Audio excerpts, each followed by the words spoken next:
Bonjour à tous. Alors, cette capsule porte essentiellement sur la création et l'environnement d'une salle Zoom en version animateur. Donc, vous êtes la personne qui administre un compte Zoom et qui va vous permettre de bien comprendre les diverses options qui sont possibles pour vous. Donc, en allant sur votre navigateur et en allant sur la page zoom.us, vous arrivez à la page que vous voyez maintenant.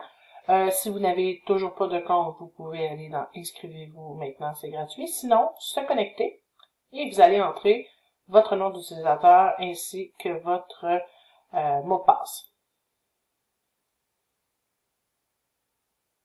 Et voilà. Donc, une fois que vous arrivez dans votre environnement, vous avez la possibilité de venir tout simplement, vous avez l'ensemble de vos réunions déjà programmées. Maintenant, si vous voulez en programmer une nouvelle, assurez-vous d'être à gauche complètement dans l'onglet Réunion et vous allez appuyer sur le bouton Programmer une nouvelle réunion. Donc, vous lui donnez le titre que vous désirez. Si par exemple, on va l'appeler Test,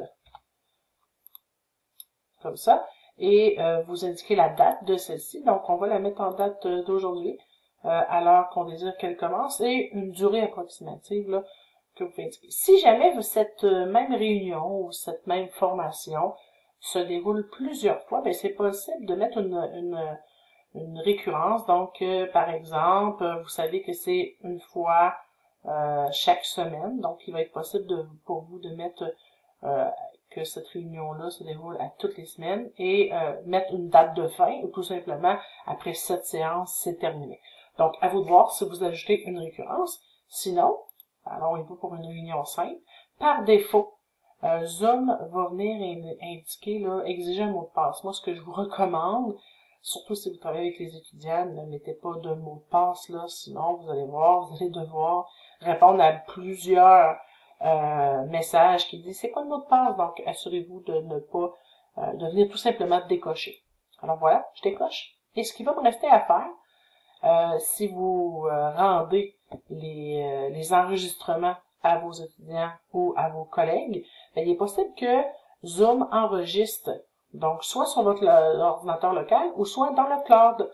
Donc, si vous utilisez dans le cloud, ça va s'enregistrer sur un espace nuagé et que vous pourrez récupérer à la toute fin. Souvent, ce qu'il faut compter, c'est quand même un petit moment avant que votre enregistrement soit prêt. Vous recevez un courriel de toute manière lorsque votre enregistrement est prêt.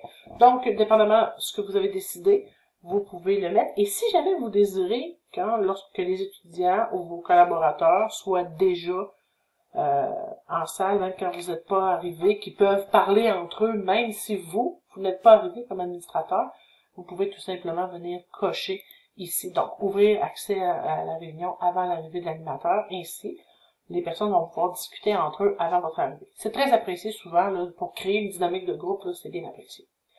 Alors, voilà pour les différentes options à l'ouverture. Ce qu'il vous reste à faire, enregistrer.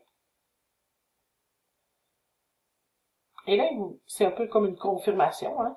Donc, ça nous indique, ça nous donne le lien. Alors, lorsqu'on mentionne à nos étudiants ou à nos collaborateurs qu'on va transmettre un lien par courriel ou on va déposer ce lien-là sur une plateforme X, vous le prenez et vous faites un copier pour le mettre dans un courriel qui va vous permettre tout simplement d'indiquer à vos collaborateurs ou à vos étudiants de venir cliquer sur le lien et là, ensuite, la magie va s'opérer. Ils vont pouvoir cliquer sur le lien et atterrir dans votre salle Zoom.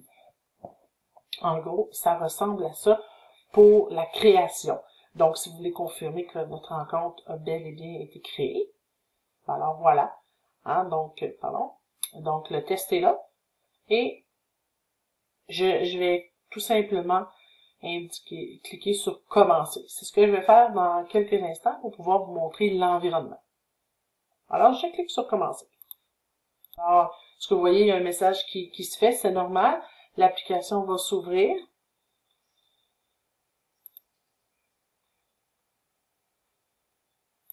Et voilà, les messages sont apparus. Donc, on me demande si je veux me joindre avec les paramètres audio de mon ordinateur. C'est ce que je vais faire.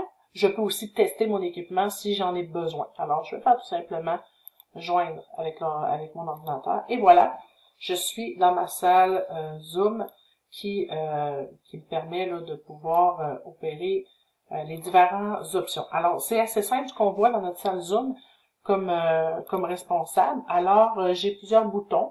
Je peux activer ou désactiver mon micro. Je peux activer ou désactiver ma caméra. Ce que je peux voir également que ça l'enregistre présentement. Alors, vous voyez, moi, j'enregistre dans le cloud, donc on voit un bouton rouge qui est en train de s'enregistrer. Si je pèse sur pause, alors voilà, je suis en pause, il n'y a pas d'enregistrement qui fonctionne. Je veux redémarrer l'enregistrement. Voilà, comme ça, c'est reparti. Alors, relativement simple pour les autres options. Je vais y aller en ordre ici. Donc, je peux inviter un étudiant là, qui communique avec un collègue qui dit « Ah, j'ai pas reçu le lien », donc vous pouvez l'inviter par courriel avec le bouton « Invite » ici. Ça va vous faire apparaître un choix, donc soit un email par défaut, Gmail ou un Yahoo. Vous y allez de l'option que vous désirez tout simplement. En cliquant sur « Participant », donc, en cliquant sur Participant, ce que ça va faire, c'est que vous allez venir ouvrir cette colonne-là, ici. L'ensemble de vos étudiants ou collaborateurs vont être indiqués ici. Donc, vous allez pouvoir les gérer. Vous pouvez aussi, à un simple clic de souris, fermer leur micro ou l'allumer, tout simplement.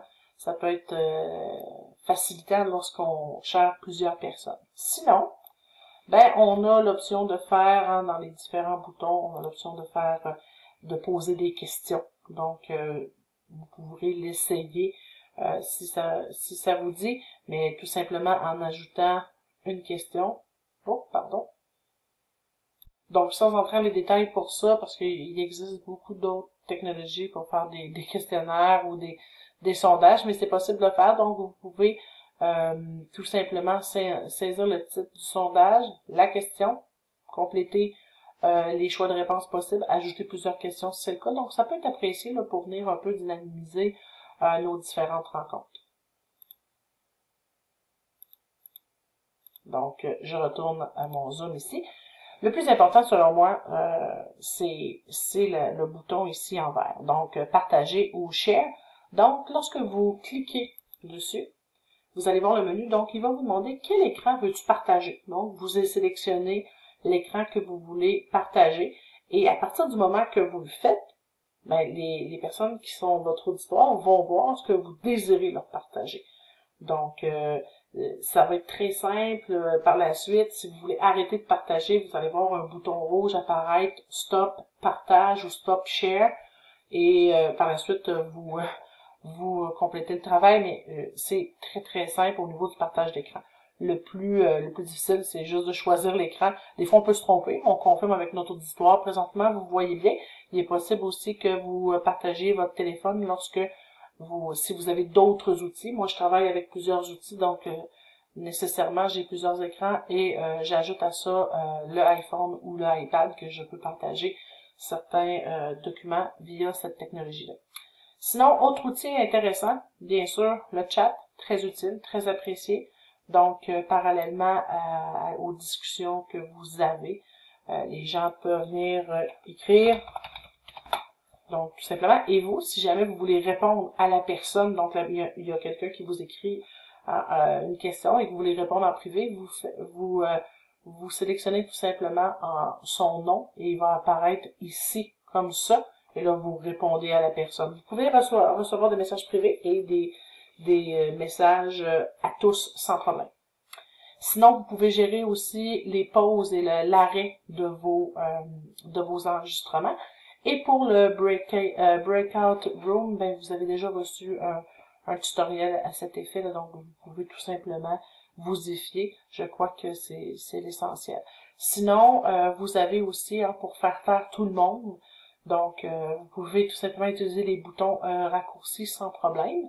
Vous pouvez également, si jamais, des fois, les gens ont une mauvaise habitude de pas bien se nommer, donc vous aussi l'option de renommer les gens par leur nom. Donc, c'est possible quand vous voyez que c'est iPhone 6 qui vous parle, tout simplement en cliquant sur Rename, vous remettez le nom de la personne et ça fonctionne très bien.